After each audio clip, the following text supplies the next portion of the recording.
17. 장마와 함께 온 휴전회담 소식.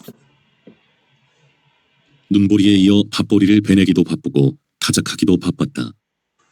계속 공격을 받으면서도 견고하게 해방구를 지키고 있는 백아산 지구에서는 작년 가을에 그랬던 것처럼 대원들이 교대로 농사일을 거들고 있었다. 2월부터 시작되었던 굶주림에서 벗어나게 되어 농민들이나 대원들이나 일손에 신명이 붙고 있었다. 조계산 지구에서도 싸움이 없는 날이면 구역별로 농사일에 나섰다. 대원들 중에 농민들이 워낙 많아서 농사일을 거두는 것은 무척 효과적이었다. 그리고 대원들도 향수에 젖어들며 즐거운 마음으로 일을 해냈다. 농사일을 거두는 것도 인민을 위한 투쟁의 하나였다. 당의 입장에서는 인민에 대한 봉사는 곧 인민의 지지 확보였으며 또한 이할 오부의 세금을 징수하는 데 떳떳할 수 있는 일이었다. 해방구 사람들의 입장에서는 아무런 도움을 받지 못해도 세금을 내야 할 판인데 도움을 받아가며 세금을 내는 것이니 그보다 더 좋은 일이 없었다. 천전바구의 중대는 보이배기에 나서고 있었다.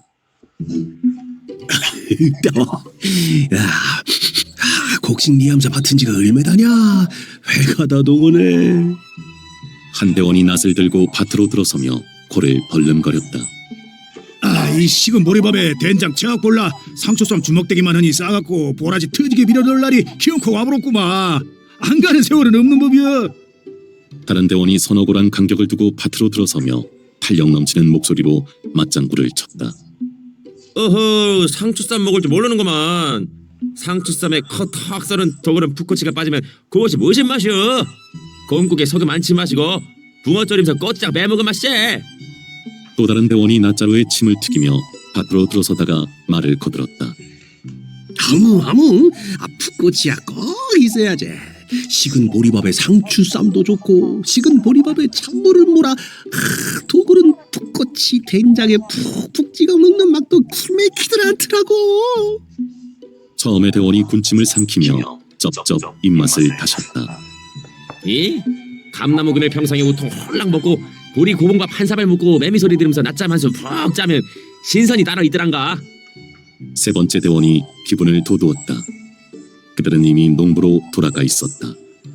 그래서 말도 존대가 아니라 서로가 편안하게 놓고 있었다. 아이고매, 그리 묵는 타령만 하고 서다가 해가 서산으로 뽕 빠져 불겠소.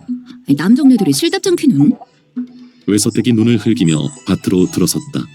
그녀의 입에서 나온 소리도 동무들이 아니고 남정네들이었다.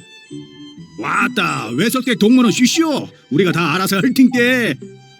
두 번째 대원이 혀를 찼다. 나가 여자요? 빨지산이제? 빨지산에 남녀차 등 없은게 그런 말 마시오이. 하고 남자들이 그리 묵는 타령만 하고 있는 판인데 나가 어찌시겠소이. 외서택이 야무지게 공박했다.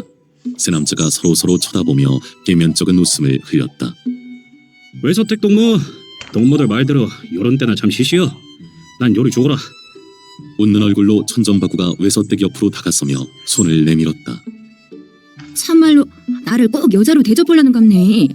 대접하고담은 받아야 거그 대접도 되겠자라이? 외서택이 못 이기는 척 천전바구에게 낫을 넘겨주었다. 말도 별 요상스럽게도 하네. 첫 번째 대원이 어이없다는 듯 얼굴을 하늘로 들며 소웃음을 웃었다. 저 동무 말이여 항시 찰방지제. 저 짠득짠득하게 생긴 놈는 기로. 세 번째 대원이 목소리 낮추며 말했다. 에이, 그리 말아들 말더라고. 또 패락 맞는디.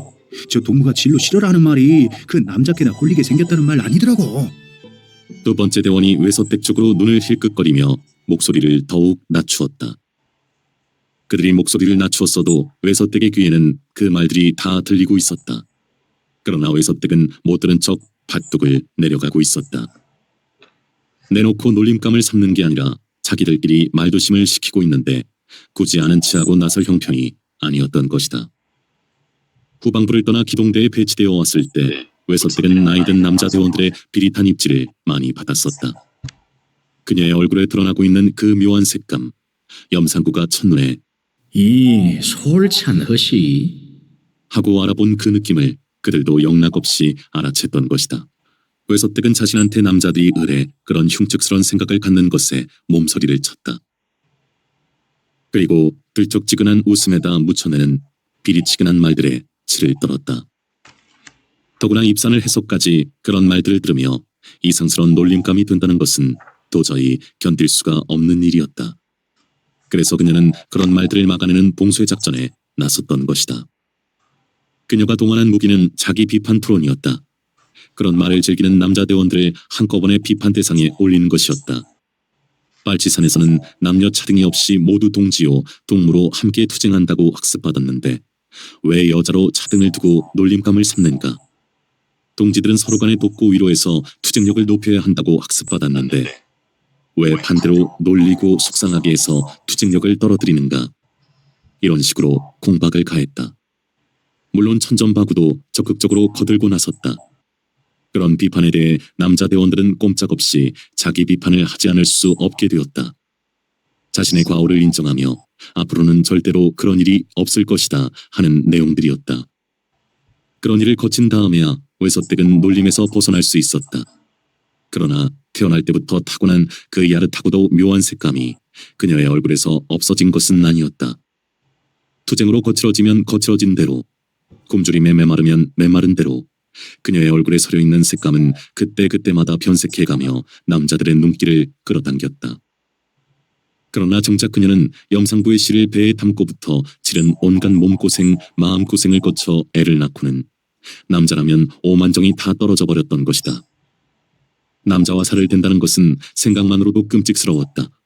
그녀가 오롯이 가슴에 담고 있는 것이 있다면 남편과의 길지 못했던 결혼 생활뿐이었다.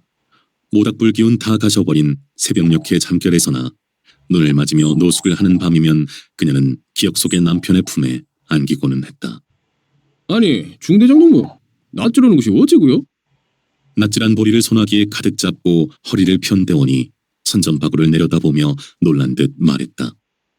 아닌 게 아니라 보리대를 잡고 낯질을 하고 있는 천전바구의 품은 영 서툴고 어설퍼 보였다. 어째 심이 안 차요? 천전바구가 허리를 펴며 비식 웃었다. 금매요. 걔들 잘 때려잡고 총질 야물딱지가 하는 것에 비하자면 영판 찌울리는디요.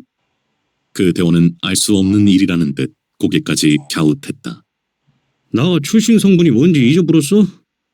천전바구는 이마에 땀을 훔치며 또 비식 웃었다. 뭔 소리다요? 아, 나 누구 아들이여? 농업인민 아들이 아니고 백정 아들 아니요, 백정.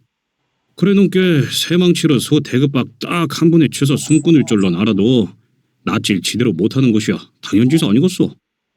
그런 말이었구만이라. 끈께로 출신 성분은 못 새긴다 고우시우구만. 그렇지라. 그 말이 아주 야물딱지게 맞아떨어져 뿌이. 그 대원이 아주 신통하다는 듯 입을 크게 벌리고 웃어댔다.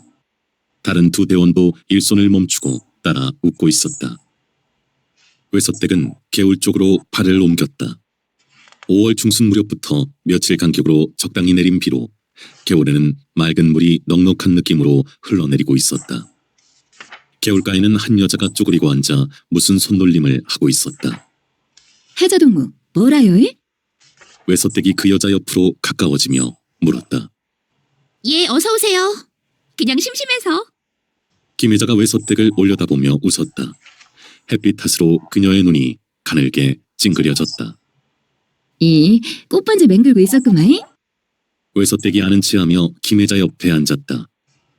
김혜자의 손에는 토끼풀에 흰 꽃이 달린 가느다란 줄기 2개가 들려 있었다. 이런 집 마음에 안 들죠? 지식계급의 비생산적 감상 취미라서. 김혜자가 자신의 손에 들린 꽃과 외서댁을 번갈아 보며 어색스럽게 웃었다. 쉬는 시간에 꽃반지 맹그는 것이여 지맘이지. 그것이 어째 뜬금없는 지식계급 비판으로 가 걸린다요? 외서댁이 풀섭에 앉으며 고개를 저었다. 난 또 그렇게 되는 줄 알았어요. 실답잖소. 해자동문과 지식계급 출신들의 반인민성 청산, 자유주의 배교 같은 말을 자꾸 들었어다 본게 너무 과하게 생각하는 값어. 외서댁이 꽃줄기 하나를 뜯으며 예사롭게 말했다. 그것은 사실인지도 몰랐다. 지식계급, 곧 착취계급이라는 등식은 거부할 수 없이 거의 모든 지식계급들에게 맞는 것이었고 책을 통한 이론에 앞서 경제적 여유 속에서 생활한 성장 과정을 통해서 고질화된 의식의 한계를 가지고 있다는 것도 부인할 수가 없었다. 당은 그 잔재를 하루빨리 청산하고 그 한계를 신속하게 극복할 것을 지속적으로 촉구해 오고 있었다.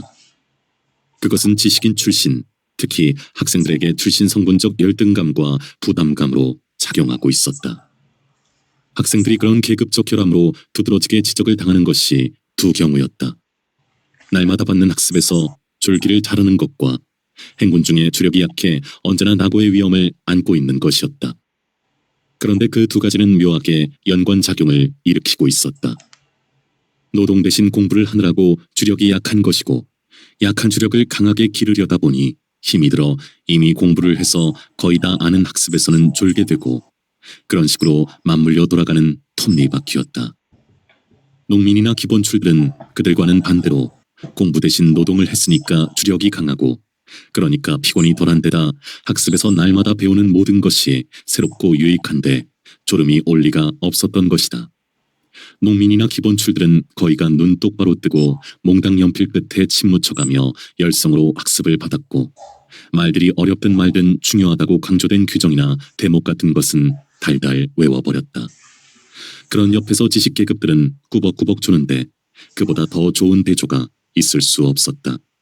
학습 시간에 지적당해 가며 졸다 깨다 하는 것까지는 그래도 좋은데 그 벌을 톡톡하게 받게 되는 것은 불시에 실시되는 학습 결과 심사 때였다. 상부에서는 정치위원들이 갑자기 심사를 나와 이것저것 질문을 하고는 했는데 을에 대답이 막히거나 우물쭈물하는 건 지식계급들이었다. 언젠가 심사에서 전달 학습 내용을 질문하게 되었다. 그런데 지적당한 대원은 학습 시간에 꼬박 졸아버려 한마디도 대답할 수가 없었다. 동문은 어제 학습을 안 받았어? 정치위원이 대답을 독촉했다. 아닙니다. 배우기는 배웠는데 오늘 전투에서 폭탄이 터지는 바람에 놀라 싹 잊어버리고 말았습니다. 그래요? 어디 다친 데는 없어? 정치위원은 능청스럽게 물었다. 예, 배운 것만 잊어먹었지 다치지는 않았습니다. 다행이요. 앞으로는 폭탄이 터져도 잊어먹지 않도록 똑똑하게 학습하시오. 명심하겠습니다. 그 일은 두고두고 웃음거리가 되었는데 그 엉터리 거짓말쟁이도 지식계급이었다. 자, 꽃시갱께 해저동무 차더라고. 외소떼기 김혜자에게 꽃묶음을 내밀었다. 그 꽃시계는 보통 것처럼 꽃이 두 송이로 된 것이 아니었다. 줄기는 분명 두 개뿐인데 꽃은 여러 송이가 매달려 있었다. 아니, 어떻게 이렇게 만들었어요? 솜씨가 너무나 좋네요. 김혜자는 꽃시계를 받아들며 놀라워했다. 솜씨는 무신. 꽃이 달랑 두 개면 시계가 덜 않고 미운 게 그리 맹그러 본 것이지. 외소떼기 스산하게 웃었다. 이 솜씨 보니까 처녀 쪽에 이런 것 많이 만들어 본 모양이네요. 배불리 못 먹고 가난하게 삼스러도 처녀 만물을 그렸어. 여름이면 손톱에 봉숭아물도 허튼하게 들이고 겨울이면 비계무에 밤새는 줄 모르고 새도 억시게 놓고 다 허망하니 지내가뿐 꿈이지. 외소댁은 저 멀리 어딘가로 망연한 눈길을 보내고 있었다. 김혜자는 꽃시계를 만지작거리며 태어날 때부터 억센 빨치산이었던 것만 같은 외소댁에게도 그런 날들이 있었다는 것을 새삼스러워하고 있었다. 일부러 마음 써서 그렇게 색다른 꽃시계를 만들어준 그녀의 따스한 마음이 가슴으로 번져오는 것을 김혜자는 느끼고 있었다. 그래도 앞으로 올 새날이 더 많이 남았잖아요. 김혜자는 외소댁을 위로하는 마음으로 말했다. 하문, 그야 그렇지. 외소댁은 김혜자 쪽으로 얼굴을 돌리고 웃으며 해자동무의 비어점은 나야 호강날라리로 처녀 쪽 보낸 심이오이. 굶으나 묵으나간에 부모 밑에서 보냈은께. 해자동무 같은 사람들이야 기른 것 없이 살았음시롱도 뭐다 공평하게 사는 시상 맹글었다고 집도나 산중서 요구상인데 그 뜻이 얼마나 장하고 고마워요이. 그녀는 진정으로 말하고 있었다. 장하긴요.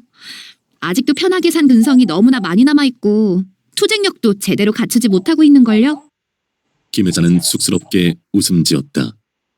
그것이야 어찌 칼로 무시치고 부사부로 똥 떠내듣기 한날 한시에 고쳐질 일이겠소이. 솥도 갈았으면 식는 데 꺼져야 그만한 시간이 걸리는 것이고 뜨거운 물도 식자면 또 그런 것 아니겠소. 시상 맹그러진 이치가 그런데도 입산을 배운 사람들이야. 원자로 마음들이 강간져놓은 게 금세금세 달라지는 것 아니겠어. 배운 사람들 나이를 뭉대기를 중간으로 무질러 잡자면 그 사람들 버릇이고 생각이란 것이 다 20년 썩은 묵은 것인데 그것을 배워서 될 동안에 고쳐내시니 뭐다 얼마나 빠른 것이오. 지금이야 어디 입산하고 두세 달 동안 맨기로 그 yar랑구든 사카스하고 댐비는 여성 동무들이 있어. 아이금에 그때 같았음사 투정이고 무시고 가관 아니었을띠요. 외소택이 김혜자를 보며 고개를 내둘렀다. 김혜자는 고개를 끄덕이며 입을 가리고 웃었다. 그녀는 그 즈음에 지식계급 여자들이 저질렀던 몇몇 일들을 떠올렸던 것이다. 어떤 여학생 하나는 꽤나 부잣집 딸이었는데 얼굴 생김은 그저 평범하면서 살결이 유난히 하였다. 그녀는 그 살결을 보호하고 유지하기 위해서 참으로 별난 짓을 했다. 어떻게 집에 연락을 해서 머슴이 찹쌀을 가져오게 했다. 그리고 그 찹쌀을 매일 아침 한 움큼씩 입에 넣고 씹어 완전히 가루를 만든 다음 침에 섞여 죽처럼 된 그것을 대합물에 뱉어내 휘휘 저어 그 물로 낯을 썼었던 것이다. 그런 행동이 보리밥도 제대로 못 먹고 살아온 대부분의 여자들 틈에서 말질이 안 될 수 없었다. 그녀는 그뿐만이 아니었다. 후방부에서 누구나 하는 일을 전혀 하지 않았다. 자기는 그런 거친 일은 할 수가 없으니 정신노동을 해야 한다는 것이었다. 그렇다고 사상의 깊이를 갖추어 누구를 학습시킬 능력이 있는 것도 아니었다. 그녀가 할 수 있는 일을 굳이 찾자면 무학자에게 그를 가르치게 하는 것이었다. 그녀는 그러나 그 일도 할 수가 없었다. 아무도 그녀한테는 그를 배우려 하지 않았던 것이다. 그녀가 하는 일은 고작 달이 밝으면 아, 인생이요. 고적한 인생이요. 낙엽처럼 외로이 가는 나그네 길이요. 하며 청승을 떠는 것이었고 밤에 부대 이동을 할 때면 집시의 길이요. 끝없는 집시의 길이요. 하며 눈물에 젖은 듯한 소리로 읊조리는 것이었다. 그런가 하면 구슬픈 소리로 내용 모를 노래를 부르기도 했다.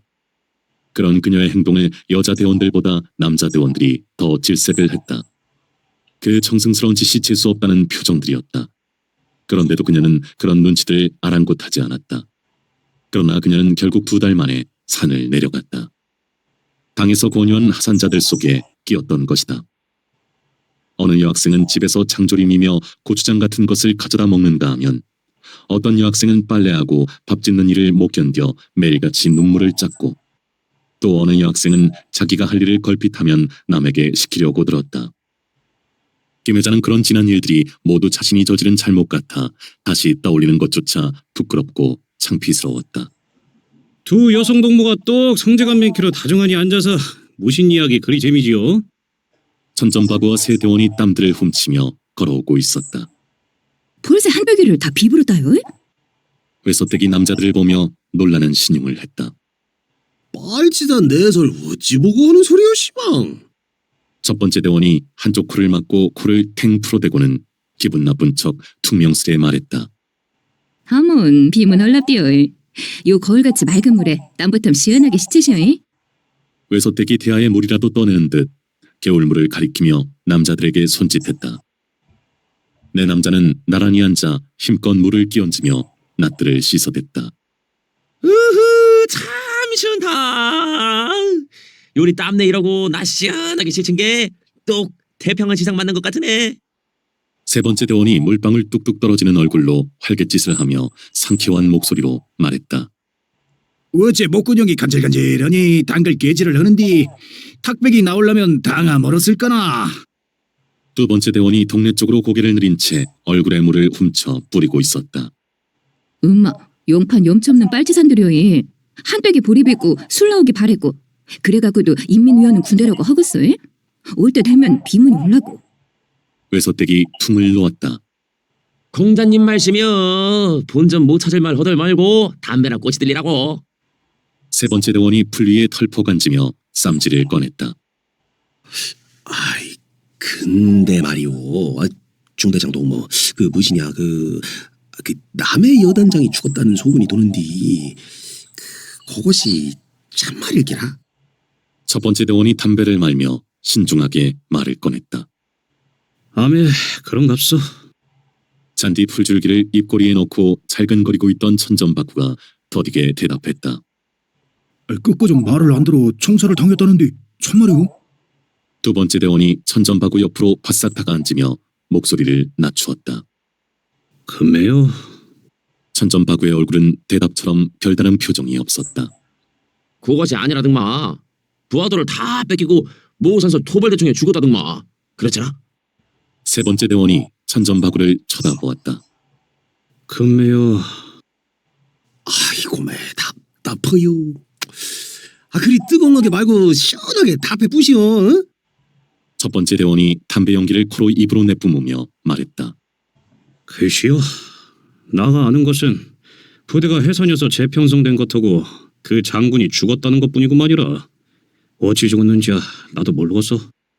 천전바구의 말은 사실 그대로였다.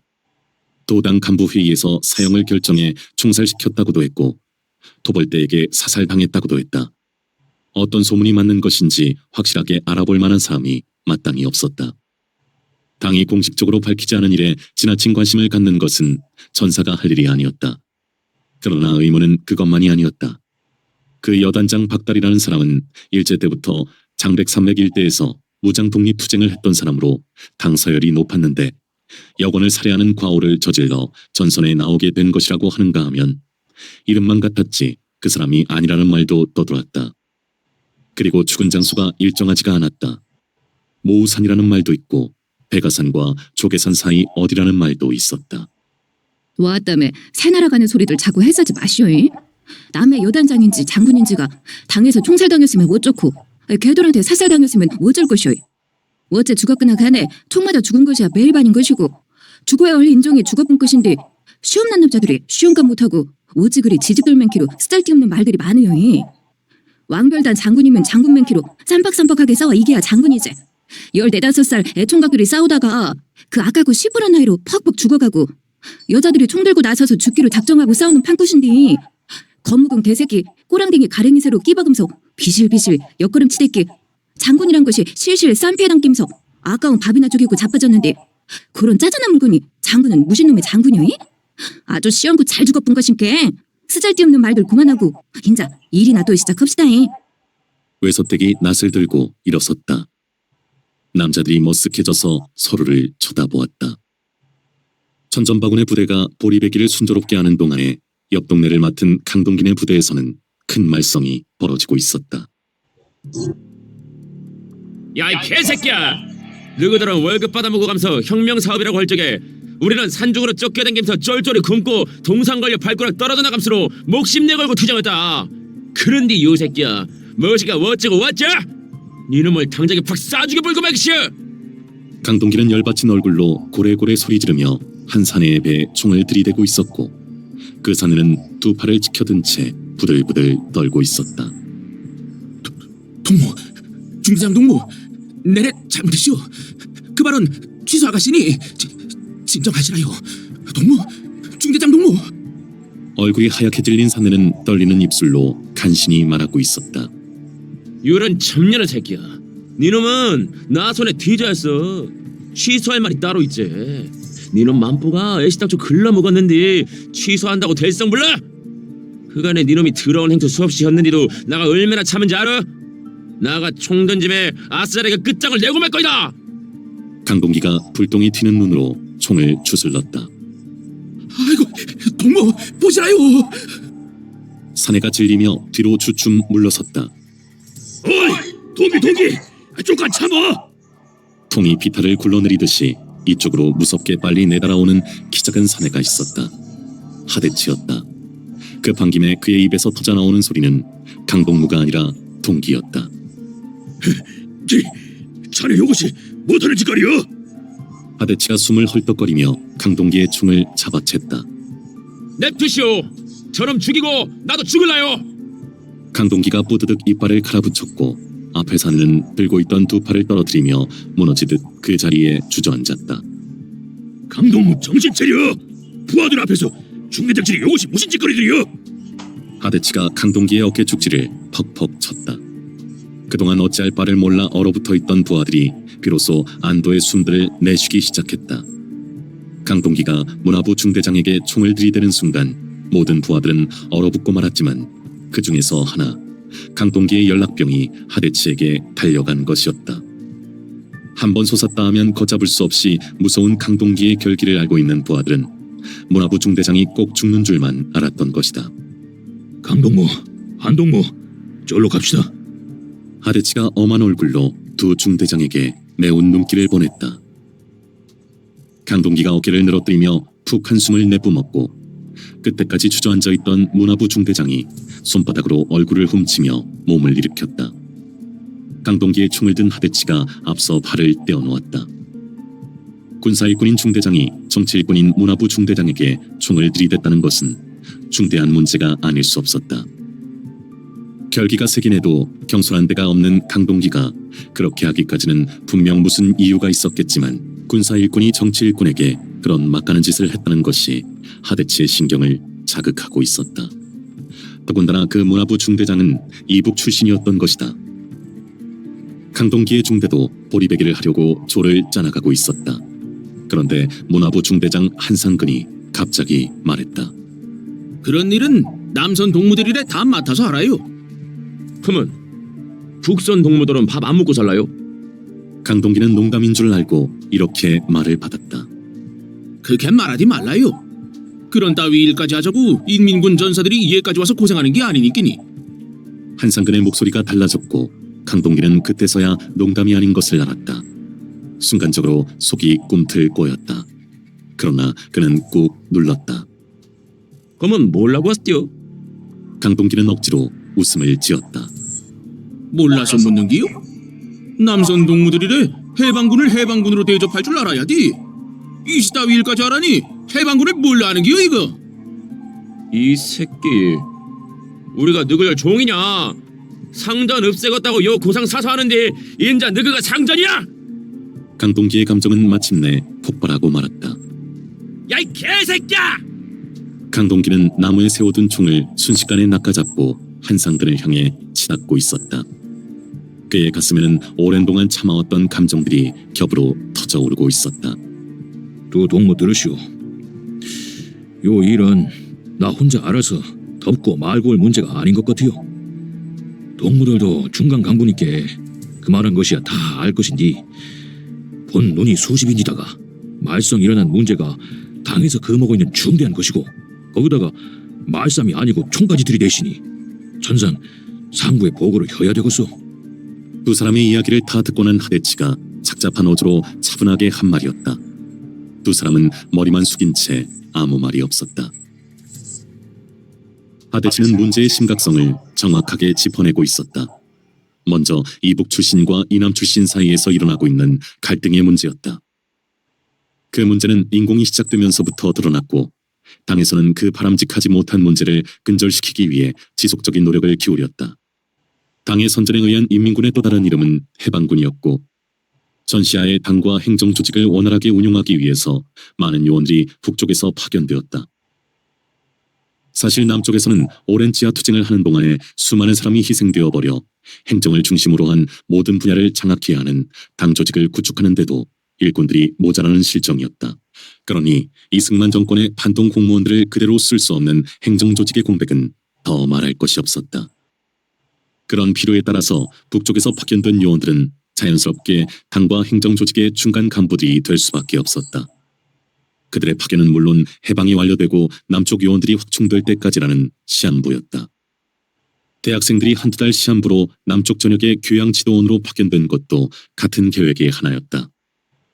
면단이 이와까지 인민을 상대로 사상을 조직하고 당 사업을 제대로 선전선동할 수 있는 일꾼들이 부족한 실정이라서 대학생들까지 동원된 것이었다. 형편이 그렇게 되고 보니 거의 모든 좋은 자리는 이북 사람들이 차지한 형국이 되었고 그런 분위기는 이남 사람들에게 상대적 소외감이나 반발을 느끼게 할 수 있는 데다가 북쪽에서 파견된 요원들은 일관된 당의 지시를 받았다고 하더라도 사람이란 각양각색이어서 더러 당의 지시에 어긋나게 남조선을 해방시켜 주었다는 우월감을 나타내는 사람들이 없지 않았다. 그 우월감은 상대적으로 열등감을 구체화시켰고 그 열등감은 반발로 적대감으로 발전하는 갈등을 일으키게 되었다. 그런데 전세가 역전되면서 당이나 행정직 요원들은 말할 것도 없었고 대학생들도 북쪽으로 돌아가지 못하고 입산하게 되었다. 입산을 하면서 그런 갈등은 현저하게 줄어들었지만 그러나 말끔하게 가신 것은 아니었다. 남과 북의 사람들 사이에는 눈에 보이지 않는 냉기가 흐르고 있었다. 그것은 어쩌면 입장이 달라진 데서 오는 것인지도 몰랐다. 당에서는 학습을 통해서 그런 감정의 일소를 강조하고 있었지만 실생활의 국면에서는 미묘한 감정들이 순간적으로 부딪히고는 했다. 극한적인 입산투쟁이 전개되면서 이남 출신들은 대부분의 이북 출신들을 겁쟁이로 비웃고 있었고 이북 출신들은 또한 이남의 농민이나 기본출들의 사상적 무지에 대해서 경멸감을 가지고 있었다. 그 간격은 당 이론이나 학습이 좁힐 수 있는 것이 아니었다. 그 다음으로 하대치가 중요하게 짚은 것이 중간 간부들로서 부하들 앞에서 총을 들이대며 다투었다는 점이었다. 거기에 뒤따르는 것이 정치 일꾼에게 군사 일꾼이 총으로 위협을 가했다는 점이다. 첫 번째 문제는 한상근의 잘못이었고 두 번째 문제는 강동기의 잘못이었다. 잘못은 명백하게 드러났지만 그 일의 중대성이 연대 단위의 자기 비판 토론으로 끝낼 성질이 아니어서 하대치는 상부 보고를 결정 내릴 수밖에 없었다. 하대치는 두 사람에게 행동 통제 명령을 내려 따로따로 돌려보낸 다음 사태가 그 상태에서 끝난 것을 큰 다행으로 여기고 있었다. 그 결기승한 강동기가 삽으로 지주의 등을 찍어버린 것처럼 방아쇠를 당겨버렸다면 어찌했을 것인가. 생각만 해도 가슴이 얼어붙는 일이었다. 손가락 하나 까딱 잘못했더라면 소중한 두 일꾼이 순식간에 없어질 뻔했던 일이었다. 그려 참을 인자가 셋이면 살인도 면한다고 였어. 잘 참았구먼. 잘 참았어. 하대치는 담배를 빨며 강동기를 생각하고 있었다. 강동기가 그래도 방아쇠를 당기지 않은 것은 상대방이 지주가 아니라 동지였기 때문이라고 하대치는 생각했다. 한상근은 교양지도원으로 파견되었던 대학생인데 특히 당 이론에 밝았다. 그는 언제나 차가운 인상이었고 비판적인 말을 잘하면서 다른 이북 출신들에 비해 우월감이 좀 많은 편이었다. 그런 눈치를 진작 알았으면서도 강동기와 그냥 붙여두었던 것을 하대치는 뒤늦게 후회하고 있었다. 그러나 이번 일을 계기로 아무 탈 없이 서로 헤어지게 된 것을 그나마 다행으로 생각했다. 지구사령부에서 두 사람에게 어떤 처벌을 내릴지 모르지만 그 결과와는 상관없이 그들은 이제 더 이상 같은 부대에서 투쟁 사업을 할 수가 없는 입장이었다. 하대치는 지체하지 않고 지구사령부에 사건 보고를 했다. 그런 일이 벌어지다니 그거 참 큰일 날 뻔했군요. 내일 오후에 회의를 열도록 하죠. 지구정치위원 안창민은 몇 번이고 고개를 저었다. 다음 날 오후에 지구당무자 회의가 열렸다. 지구사령관과 정치위원들을 중심으로 한 그 간부회의는 당의 원칙에 입각하여 지구사업 일체의 결정권과 재판권까지 행사하는 지구위원회였다. 거기에 뜻밖에도 염상진까지 배석해 있었다. 염상진은 총사의 기동대를 이끌고 유치지구에서 백아산지구로 이동하는 도중에 조계산지구를 경유하는 참이었다. 안창민이 어제 당장 회의를 소집하지 않은 것이 염상진의 도착을 기다렸던 것임을 하대치는 나중에야 알았다. 한상근과 강동기가 자리로 사건의 사실 증언을 했고 하대치는 해당 연대장으로서 어제의 조사와 사건의 현장 보고를 했다. 이어서 간부들의 의견이 개진되었다.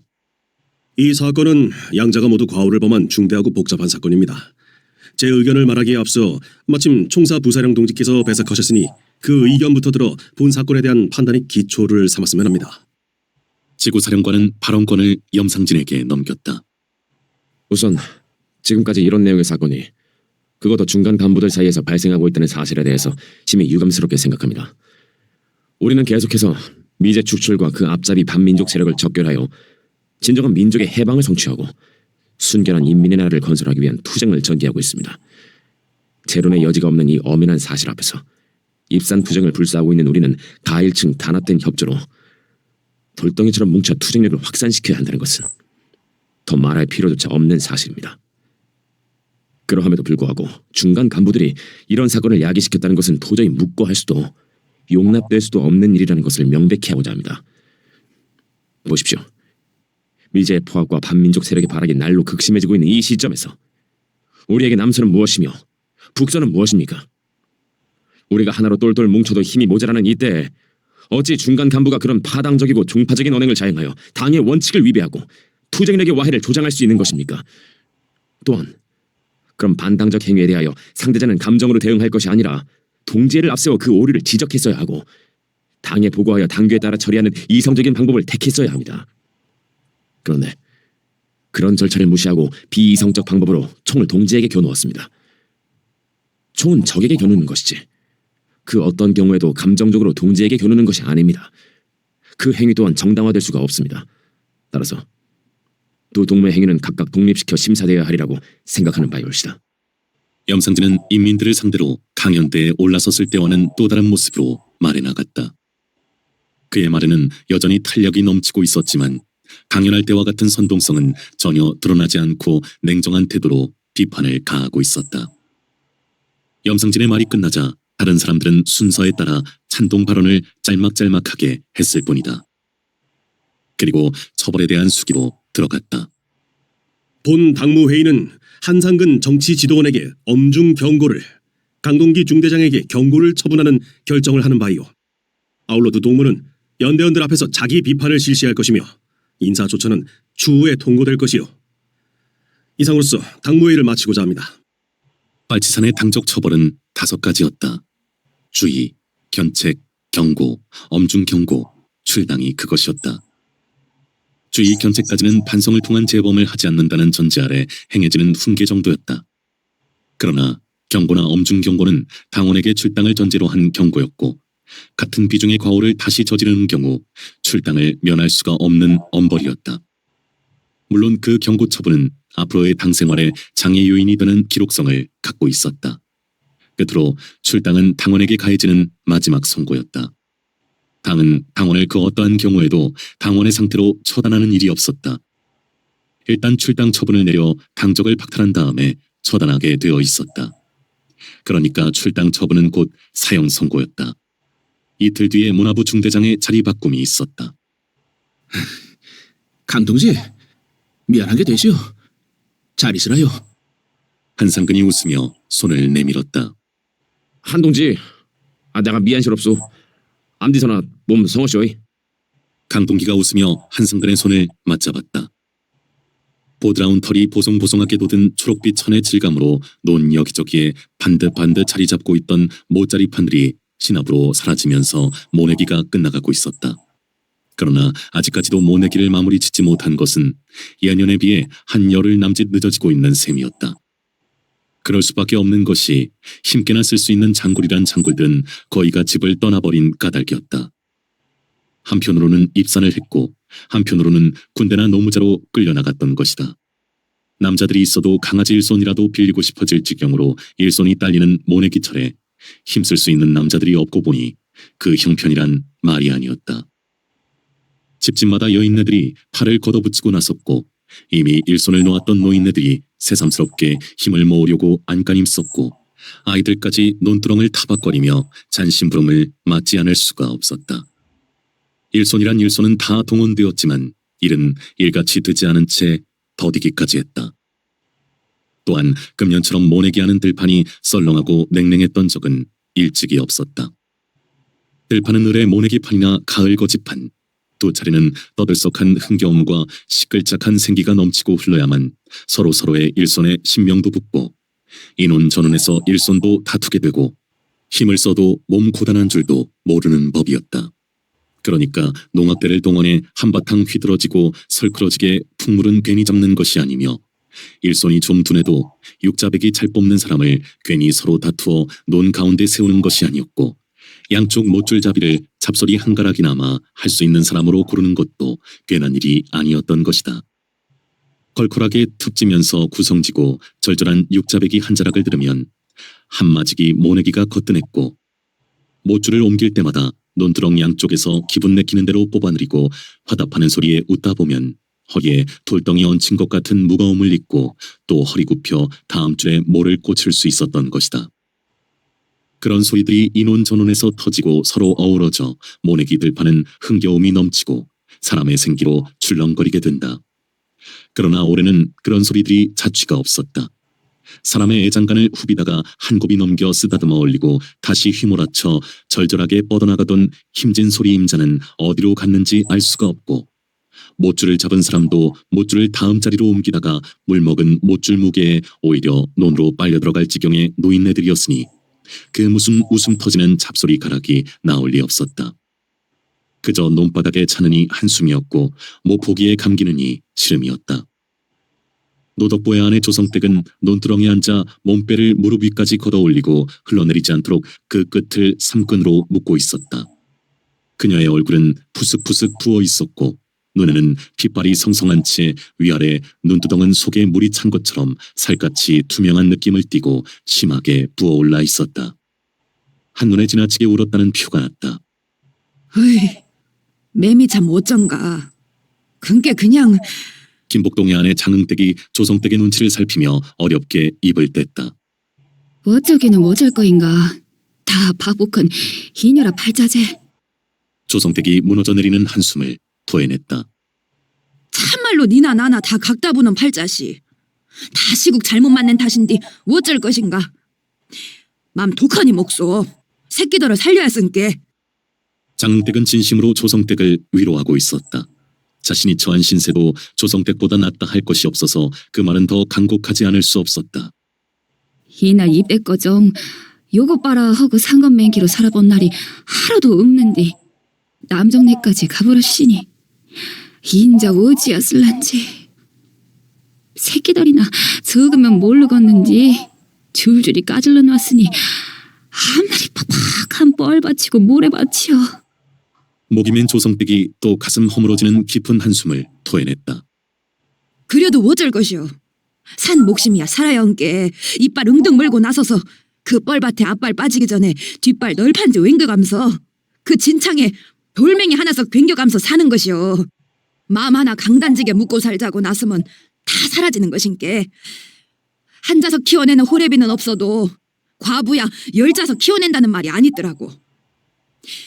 여자 강단이야 하늘이 내린 것인게 맘 독하게 묵소. 장흥댁이 조성댁의 손을 잡았다. 그려 새끼들 생각하면 나아가 한시를 너 빼고 있어서는 안 되지. 인자 그 새끼들도 평생을 애비 없는 서름 바치고 살아야 할 불쌍한 것들인게. 부을 대로 부은 눈에 또 눈물이 글썽해지며 조성댁은 고개를 끄덕거렸다. 자네가 콧받치고 구들장 지고 있더랑코 요리 금세 자리 차고 나선 거 본게로 나 마음이 찢어질라 험스러도 한쪽으로는 아줌 차이시. 자네 속이야 말로 다 할 수 없지만 자네가 요리 기운 차리고 나선 것 새끼들이 봄수로 지그들 맴이 얼마나 심지겄는가. 자네가 장하고 장어시. 아니구만. 자네 말이 연불이고 보약이시. 두 여자가 맞춰다보며 서러운 듯 괴로운 듯 웃음 지었다. 엄마, 요것이 누구다요? 조성댁 아닌게라? 오늘도 못 나오는 줄 알았더만 나왔어. 그 강단이 참말로 기맥히어이. 하면 그래야지. 조성댁 나왔구만이라. 참말이지. 그 마음이 장하고 아줌차녀이. 조성댁 얼마나 속이 애리고 빠지요. 그래도 어쩔 것이오. 다 잊어버려야지. 끝 못 보는 남편은 있어도 끝 못 보는 자석은 없단께. 그 말 믿으심시로 심지게 사시오. 우리도 옆에 안 있소. 논두렁을 타고 오던 세 여자가 조성댁을 알아보고 내달아와 다투어 위로의 말을 보냈다. 함께 모내기를 할 품앗이 꾼들이었다. 조성댁은 사흘 전에 남편의 전사 통지서를 받았던 것이다. 노무자로 끌려간 노덕보가 전선에서 죽은 것이다. 군인만 죽는 줄 알았던 조성댁은 전사 통지서를 소나기에 몰아치고 발버둥치며 통곡했다. 이틀 눈물 속에 빠져 있다가 사흘째 몸을 일으켰던 것이다. 남편은 간 남편이었고 돌아올 수 없는 남편이 남겨놓은 것은 자식들과 가난뿐이었다. 기왕 죽지 못하고 살아가야 할 목숨, 모내기철에 품앗이 일거리를 쌓아둔 채 언제까지 넋놓고 있을 수는 없었다. 장리쌀만 빚이 아니라 품앗이 일거리도 빚이었다. 품앗이 빚을 제대로 갚지 못하면 농사짓고 살아갈 방도가 없는 것이 농촌살이었다. 앞으로는 과부 신세로 살아야 될 판이니 더욱 그랬다. 몸도 마음도 천근무기였지만 집을 나서지 않을 수가 없었던 것이다. 햇살이 퍼지기 시작하면서 풀잎에 맺힌 이슬들이 거쳐가고 있었다. 오늘도 겁나게 찔랑갑는디 싸게 무판부터 뜨더라고. 한 여자가 말하며 머리수건을 고쳐맸다. 일손이 딸린 게로 지네도 짤들 않더라고. 싸게 혀야지. 다른 여자가 말을 받으며 소매를 걷어올렸다. 여자들이 다 일할 채비를 하고 나섰다. 자네는 모판 뜨는 일이야 냅둬서 몸이 얼마나 휘질 것인데 그간에 심이나 못 트고 있어서. 모두 들으라는 듯 장흥댁은 조성댁에게 일부러 큰 소리로 말했다. 하먼 그러시오. 항, 모판이야 우리 손으로도 넉넉해요. 여자들이 인심후하게 장흥댁의 말을 받아들이고 있었다. 그 푸진 말들 고마워요. 이러다가 힘 빠지면 나아가 알아서 쉴 것인께 싸게 시작합시다. 조성댁은 일에서 빠지고 싶지가 않았다. 기왕 일을 나온 것 품앗이답게 일을 해낼 작정이었다. 그러면 그리하소. 장흥댁은 다른 사람들의 눈치도 있고 해서 그 정도로 말을 마무리 지었다. 장흥댁은 조성댁에게 약간이나마 남아있었던 감정이 그녀의 남편이 죽는 것으로 말끔하게 씻겨나가고 없었다. 누구보다 절친했던 조성댁과 완전히 담을 쌓게 된 것은 술도가를 사들인 서운상에게 얽힌 내 집의 소장 문제를 끝까지 해결하지 않고 중도에서 말 한마디 없이 뒷손을 써서 다른 소작을 얻어 붙인 다음부터였다. 자신도 그 소행을 괘씸하게 생각했지만 새 남정네들의 기세가 무서워서도 조성댁하고는 발길을 끊지 않을 수가 없었다. 그런데 인공이 끝나면서 자신의 남편은 입산을 했고 조성댁의 남편은 노무자로 끌려나갔다. 그 입장이 어찌됐든 간에 서로가 남편 없는 생활을 꾸려가게 되자 그 감정이 차츰 누그러지게 되었다. 서로가 혼자라는 외로움을 느낀 탓인지도 몰랐다. 누가 먼저랄 것도 없이 오물가에서 마주보고 웃는 것으로 다시 발길이 이어지게 되었다. 그러나 마음이 예전으로 다 돌아간 것은 아니고 무언가 깨끗하게 남아 틈새는 벌어져 있었다. 그러던 것이 그녀의 남편이 죽었다는 소식을 듣게 되면서 그 야릇하던 감정의 찌꺼기가 말끔하게 가셔졌던 것이다. 그러나 장흥댁은 자신의 남편 김복동이가 노독보보다 벌써 몇 달 전에 재규열로 죽었다는 것을 까맣게 모르고 있는 형편이었다. 더 힘쓰시오. 조금만 더. 들몰댁이 힘을 써대며 된소리로 소리치고 있었다. 들몰댁의 외침에 따라 땀범벅인 소아의 몸이 비틀려 돌아가고 있었다. 고비요. 심 놓지 마시오. 조금 더. 들몰댁의 얼굴에서도 소아의 얼굴에서도 땀이 줄줄이 흘러내리고 있었다. 정화섭의 손이 잡힐 듯 하고 있었다. 정화섭도 자신도 손을 있는 대로 뻗쳐 서로 잡으려 하고 있었다. 그런데 그의 손은 잡힐 듯 하면서 쉽사리 잡히지 않았다. 정화섭이 안타까워하며 계속 뭐라고 소리치고 있었다. 그러나 그 소리는 들리지 않았다. 그때 뒤에서 이상한 소리가 들려왔다. 그리고 찬바람이 끼쳐왔다. 그건 그때의 그 소리. 신령님 손에 들린 동삼을 가지려고 산을 올라갈 때 앞을 가로막던 어머니의 소리였다. 질겁을 해서 다시 손을 뻗쳤다. 정화섭의 손이 덥석 잡혔다. 소아에 뒤틀려 오르던 몸이 푹 꺼져내렸다. 우음에 꽃이. 들몰댁이 터뜨린 탄성이었다. 그녀는 핏덩이를 받아내며 사타구니부터 먼저 보았던 것이다. 소아는 그 외침을 큰 귀울림으로 들었다. 이제 그분의 모습은 간 곳이 없었다. 아기가 손발을 꼼지락거리며 울음을 터뜨렸다. 아줌차이. 또 아줌차이. 들몰댁이 눈물 어린 눈으로 아기를 어루만지듯 내려다보며 연불 외우듯 했다. 그리고 실을 집어 훑어내렸다. 아기의 울음소리가 들리자 소아의 두 눈에서는 눈물이 주르륵 흘러내렸다. 두 줄기 눈물은 맥질든 땀을 밀어내며 양쪽 관자 놀이개로 흘러내렸다. 아그가 나왔는갑는데 뭐시여? 문 밖에서 들리는 남자의 목소리였다. 꽃이. 들뜬 들몰댁의 목소리로 보아 그녀는 이곳이 감옥 아니라는 것을 잠시 잊고 있는 것 같았다. 하이 경사라소이. 밖에서 들려온 말이었다. 들몰댁은 흐뭇하게 웃고 있었다. 그러나 밖에서는 더 무슨 말을 하지 않았다. 수아는 몸이 한없이 아래로 가라앉아가는 것을 느끼며 잠으로 빠져들고 있었다. 들몰댁은 탯줄을 끄는 아기를 포대기에 감싸면서 비로소 여기가 감옥이라는 것을 돌이키고 있었다. 고추를 확인했을 때의 감격이 싸늘하게 식어드는 것을 느꼈다. 네가 어째 해필나게 꽃을 끄나와. 이것이 무슨 조화속인지 모르겠다. 어째 끄나가네. 꽃이고 조갑지고 다 하늘이 알아서 점지하는 것인께. 네가 꽃이 달고 나온 것이 무슨 짚은 뜻이 있더란커냐. 네가 꽃이라는 게 너그 엄니 맴이 양편짝으로 기맥히겄다. 너 만하는 고생이어감서 니를 본 맴이 얼마나 기맥히게 좋을 것이고 니를 넘손에 넘어 키워야 온게 그 맴이 얼마나 또 기맥히게 서러울 것이냐. 아휴, 어쨌거나 네가 예사로 명절 받은 목심이 아닌게 무병어게는 잘 크였어. 무병언이. 들몰댁은 손등으로 눈물을 닦아냈다. 형무소에서 해준 일은 몸풀방을 따로 장만해 준 것과 들몰댁이 아이를 받도록 허락해 준 것이었다. 아이는 만 하루를 넘기지 않고 밖으로 내보내도록 되어 있었다. 수아는 한 달 전에 조모에게 아이를 맡기도록 결정해 놓고 있었다. 어머니 때부터 지켜내려온 구터를 넘겨준다는 조건이었다. 조모는 황감해하면서 아이를 맡아 기르기로 했다.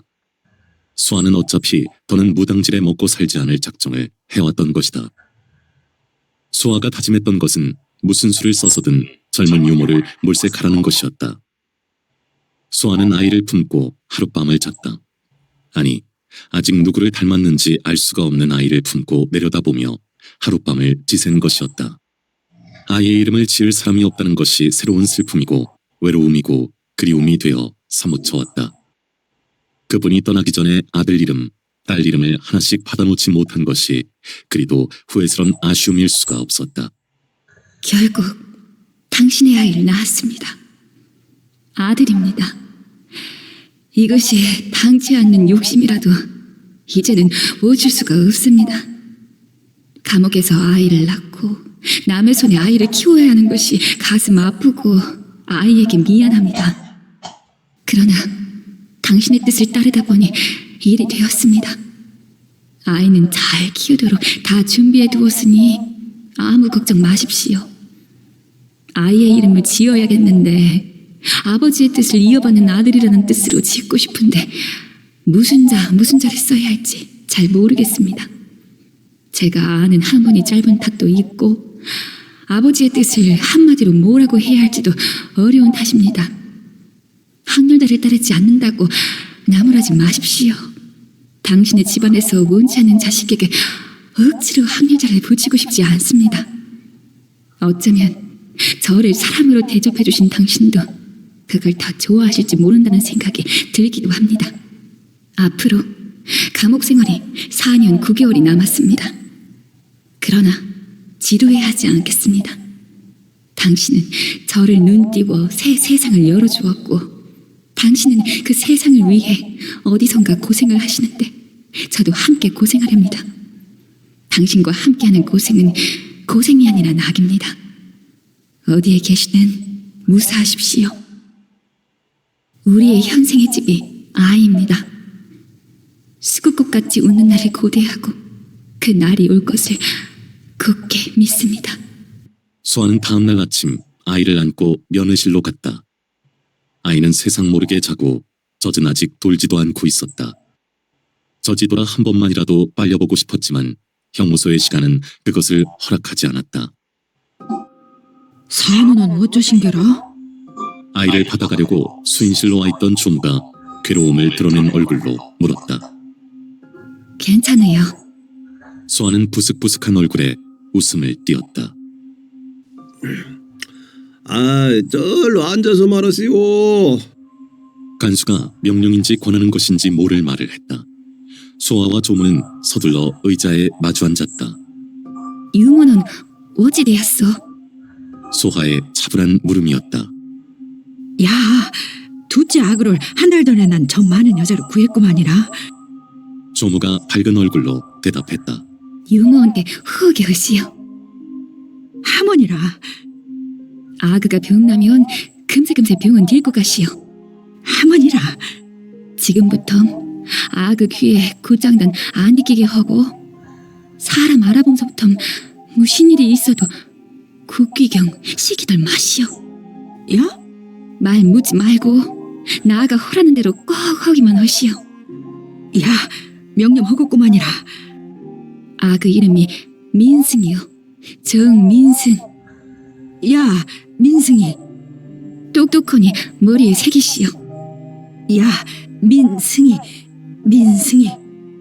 요상실은 딴 이름 지어 부르지 말고 꼭 민승이라고 부르시오. 하모니라. 잊고 있을 것인게 나아가 나갈 때까지 잘 키우시오. 하모니라. 신령님 전에 약조하고 온 지성으로 키울 것임 마요. 믿겠어. 소아가 강보에 쌓인 아이를 조무에게 내밀었다. 조무가 조심스럽게 아이를 받아 안았다. 어여 가시오. 소아의 눈에 눈물이 그렁그렁했다. 몸조리 잘하시오. 조무가 흙 울음을 머금으며 돌아섰다. 민승아, 무병하게 커였어. 네 이름은 인민을 위하는 아버지 뜻을 이어받는다는 뜻으로 백성 민자의 이을 승장께 이름값 하려면 무병하게 커였어. 소아는 조무에게 안겨 문 밖으로 나가는 아이를 지켜보고 서 있었다. 절대로 울음으로 아이를 보내지 않으리라고 작정했었다. 그러나 눈에 그렁거리던 눈물이 기어이 넘쳐나 주르륵 흘러내렸다. 산과들은 푸를 대로 푸르러 있었다. 세상이 초록빛으로 물들어 6월 하순이 되자 어김없이 장마가 시작되고 있었다. 먹장구름이 두껍게 낀 하늘은 낮게 내려앉아 장대비를 쏟아붓다가 실비를 질금거리다가 하면서 몇 날 며칠이고 거칠 줄을 몰랐다. 후텁지근한 더위 속에서 날마다 비가 내려대니 어디나 눅눅한 습기로 차고 사람들의 몸은 쉰내를 풍기며 끈적거렸으며 곰팡이나 독버섯 같은 것들만 제철을 만나 번창하고 있었다. 보리밥은 신경 써서 소쿠리에 담아 바람이 잘 통하는 목에 매달아 간수를 잘한다고 해도 한나절이 겨우면 쉰내를 풍겨 찬물에 두어 번 헹궈서 먹어야 될 지경이었다. 낮게 들이운 비구름은 어지간한 산에 올라서면 간짓대로 휘저 걷어낼 수 있을 정도였다. 그리 낮게 뜬 먹장구름에서 장대비라도 쏟아부을 때면 산이란 산은 모두 비안개 속에 파묻혀버렸다. 백아산 지구의 모든 빨치산들은 해방부를 등 뒤로 두고 장마진 산 속에서 며칠째 싸움을 펼치고 있었다. 그들의 옷은 마를 사이 없이 물에 젖어 있었고 거친 손들은 물에 팅팅 불어 허여멀쑥했으며 몸에서는 들치근하면서도 찝찌름한 쉰내들을 푹푹 풍겨대고 있었다. 그들은 보리밥이나마 제대로 된 것을 하루에 한 끼 먹기가 어려웠다. 양식이 없어서가 아니었다. 밥을 할 수가 없어서였다. 장맛비 때문에 밥을 할 수가 없는 것이 아니었다. 적의 공격에 맞서느라고 밥을 하고 어쩌고 할 여유가 없었다. 적들의 공격은 그 정도로 치열했다. 공화국 시간이 통하던 때는 이미 옛날이었다. 적들은 철수라는 것이 없이 맹공을 가해오고 있었다. 그만큼 인원도 화력도 엄청나게 동원되어 있었다. 도벌대는 처음 작전을 개시할 때부터 과감하게 나왔다. 전에 없이 화순, 무등산, 곡성, 세 방향에서 전면 공격을 감행해왔다. 그건 백아산 지구를 반원으로 둘러싼 전면 공격이면서 정면 공격이었다. 그런 대대적이고 과감한 공격에서 직감되는 것은 두 가지였다. 적들의 작전 계획이 바뀐 것이고 해방부를 완전히 파괴하려는 목적이었다. 이에 따라 당에서는 해방부 사수를 위한 대응 투쟁을 지령했고 총사의 병력까지 투입되었다. 염상진은 적의 공격을 막아내기 제일 어려운 무등산 쪽을 방어하고 있었다. 백아산 지구는 백아산을 가운데 두고 200~300m의 산들로 에워싸인 천연적 요새였다. 백아산 정상에 올라 무등산을 앞으로 바라보면 오른쪽 뒤로 통명산이 자리 잡았고 왼쪽 뒤로 모우산이 멀찍했으며 쪽에서는 무등산과 맞바라보는 위치였다. 백아산을 중심으로 하여 커다란 동그라미를 그리며 이어지고 있는 산들과의 사이에 논밭들이 지형을 따라 어느 곳에서는 널찍하게 펼쳐지기도 하고 어느 곳에서는 좁장하게 줄어들기도 하면서 그 농토의 넓이에 합당하도록 크고 작은 마을들을 이루어 놓고 있었다. 그러니까 백아산 지구는 가운데 담배통 터는 자리가 솟은 노채더리 같은 모양새를 하고 있었다. 그곳에서 밖으로 뚫린 큰 길은 두 군데였다.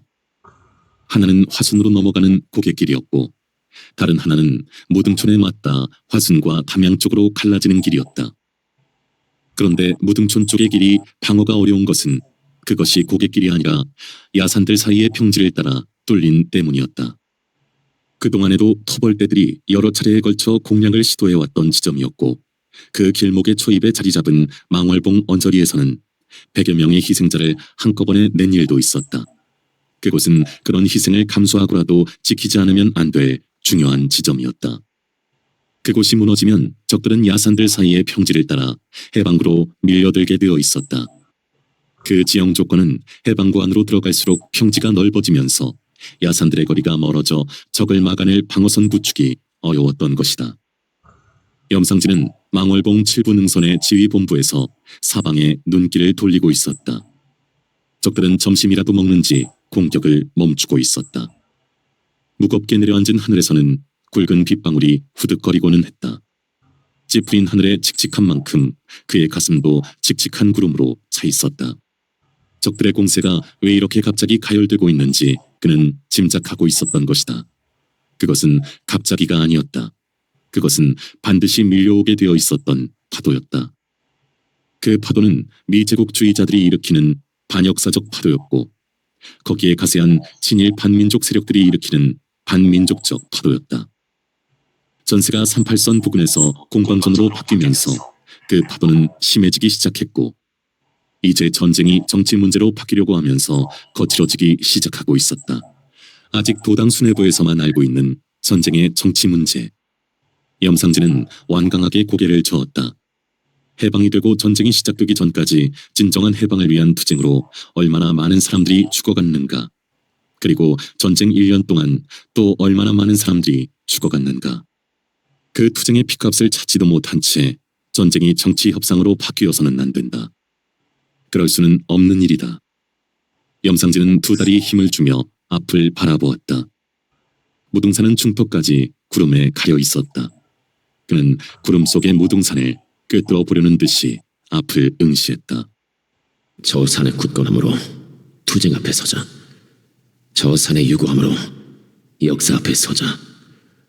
저 산의 묵묵함으로 민족 앞에 서자. 그리고 저 산의 무게로 이 땅을 딛자.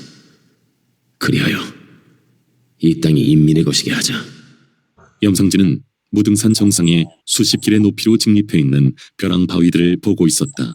그는 어금니를 맞물며 부르르 떨었다. 굵은 빗방울들이 후두둑 나뭇잎들을 때렸다. 부사령 동생, 적들이 공격해오고 있습니다.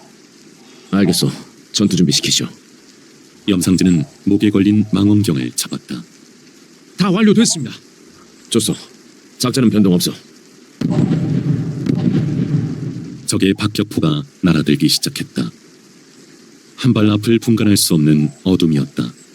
비는 숨이 가쁠 지경으로 퍼부어대고 있었다. 눈 오는 밤이거나 비 오는 밤의 어둠은 을의 금은밤의 어둠보다 한결 진했다. 하늘의 여명을 구름이 가려버리면 어둠은 먹물이 되고 사람의 눈은 바로 코앞을 분간하기 어렵게 되었다. 거기다 비가 쏟아지거나 눈이 퍼부으면 사람의 기능은 거의 마비 상태에 다다랐다. 그러나 빨치산들은 그런 악조건 속에서도 끝없이 움직이고 있었다. 조은재의 중대는 비가 쏟아지는 어둠 속의 산을 헤쳐나가고 있었다. 그건 쫓겨가고 있는 길이었다. 닷새에 걸친 치열한 방어전은 실패로 끝나고 말았다. 백아산의 주봉 마당 바위까지 빼앗겨버린 것이다. 결국 백아산 지구의 해방구가 반쪽이 되어버린 것이다. 그뿐이 아니었다. 마당 바위는 해방구의 전후 좌우 사방을 두루두루 경계할 수 있는 천연망로였다. 그것을 빼앗겨버렸으니 나머지 지구는 적의 눈앞에 완전 노출을 면할 수 없게 되고 만 것이다. 피해는 그것만이 아니었다. 전사 8배, 부상이 4이었다. 3분의 1의 병력을 잃은 셈이었다. 연대 전체의 인명피해도 비슷했다. 강철 부대인 이태식의 연대도 피해만 입은 채 밀리지 않을 수 없었던 것이다. 워낙 대규모의 병력으로 전면적인 공격을 감행해오는 적 앞에서 한계 연대의 용맹성만으로는 어찌할 도리가 없는 일이었다. 이번 전투는 부하들을 끔찍하게 아끼는 이태식을 많이 울렸다. 조원재는 연대장 이태식이 장맛비를 맞으며 숨이 끊어져가는 부하들을 붙들고 아무도 모르게 소리 없이 우는 모습을 많이 목격했다. 빗속에서 들먹이고 있는 그의 어깨를 바라보기만 하고 아는 체는 할 수가 없이 고개를 돌려야 했던 조원재의 가슴에서도 피눈물이 흘러내리고는 했었다. 여지껏 부하들을 그렇게 많이 잃어본 적이 없는 이태식의 심정이 어떠할 것인지는 더 말할 것이 없었다. 동무들 쉽네. 우리가 요 고생하는 것은 말이지. 역사 발전이니 뭐냐는 내려온 말 접어두고 신말로 혀서 니나 나나 차등 없이 서로가 서로를 사람 대접 험수로 사는 시상을 맹글자는 것이여. 시방 우리가 서로를 동무 삼으면서 사는 요런 시상 말이여. 고상 끝엔 낙이라고. 그런 시상에 필경 올 것인게 꼭 믿음소 고상들 참아내더라고. 이태식은 이렇게 말하며 여자 대원이 따로 지은 자기의 쌀이 많은 밥을 들고 와 보리투성이인 부하들의 밥솥에다 뒤섞고는 했었다. 조원재는 그저께 죽어간 박상춘을 잊을 수가 없었다. 그는 옆구리를 관통당하고도 웃으면서 죽어갔다. 주대장 동무, 나가 열크럼 죽으려고 아니었는데요. 박상춘은 쏟아지는 비로 눈을 제대로 뜨지 못하며 힘들게 말했다. 조원재는 손바닥으로 그의 눈에 떨어지는 비를 가리려고 했다. 동무, 힘내시오. 동무는 안 죽소. 조원재는 가망이 없는 것을 알면서도 그렇게 말할 수밖에 없었다. 해방이 되면 중대장 동무 맺기로 공부를 많이 하고 잡았는데요. 조원재는 대꾸할 말이 없었다. 빈농 출신인 그의 소박한 소원이 가슴을 찔렀던 것이다.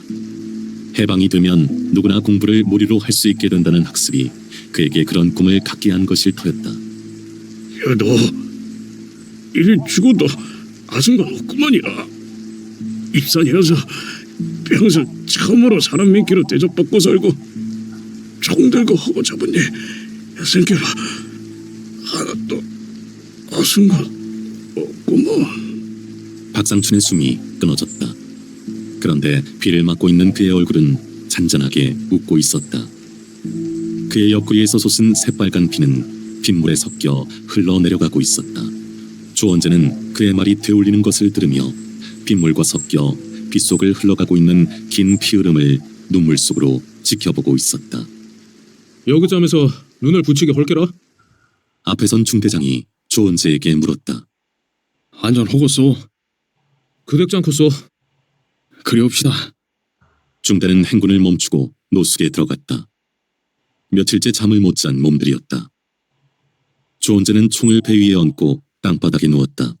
비는 그칠 줄 모르고 쏟아지고 온몸은 살갗으로 물이 스며들 정도로 오래 물에 젖었고 비스듬한 땅바닥으로는 빗물이 흘러내리고 그대로 물구덩이에 누운 것이었다. 그는 척척하게 젖은 바지 주머니에 손을 디밀어 광목 조가리를 꺼냈다. 그걸 손대중으로 반으로 접어 눈 위에 올렸다. 그건 비막이 안 되었다.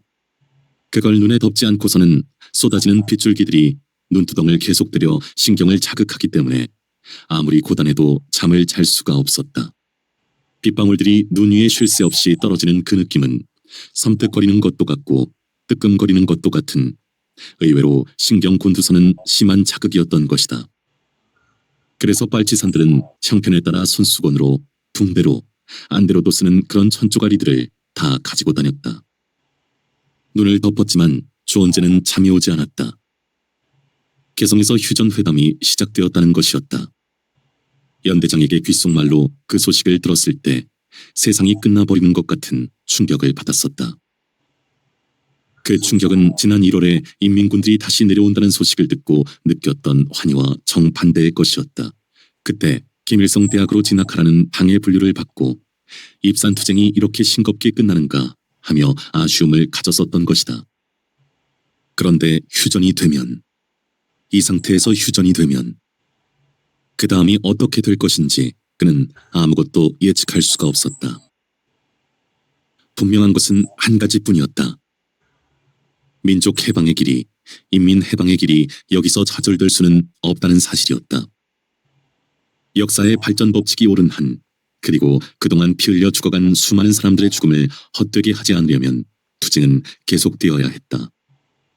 당이 건재하는 한 그것은 빨치산의 소명이었다. 빨치산은 당과 함께 존재하고 당과 함께 소멸하는 당의 정치 군대였다. 그는 그 불변의 사실을 재확인하며 그것을 가슴 한복판에 투쟁의 깃발로 세웠다. 그는 양쪽 관자놀이길을 타고 내리는 물길을 느꼈다. 그것은 빗물과 달랐다. 어둠은 먹물로 짙고 비는 억센 기세로 쏟아져 내리고 있었다. 그는 그 속에 누워 눈물을 흘리며 그동안 자신이 지켜보면서 저 세상으로 떠내보낸 동지들의 모습을 차례로 보고 있었다.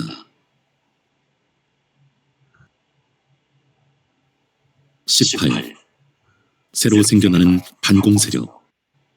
박소령, 이거 참 축하를 해야 할지 말아야 할지 난 통 알 수가 없어. 영전을 해가는 거니까 분명 축하를 하긴 해야 되는 건데 내 입장에서는 손발이 척척 맞아 돌아가던 동업자를 잃어버리는 처지니 기분 좋게 축하할 수도 없는 입장이라 그 말이오. 안 그렇소? 잭슨은 방이 울릴 정도로 목청을 높여 말하고 있었다. 글쎄요, 그 말씀 듣고 보니 그렇기도 하군요.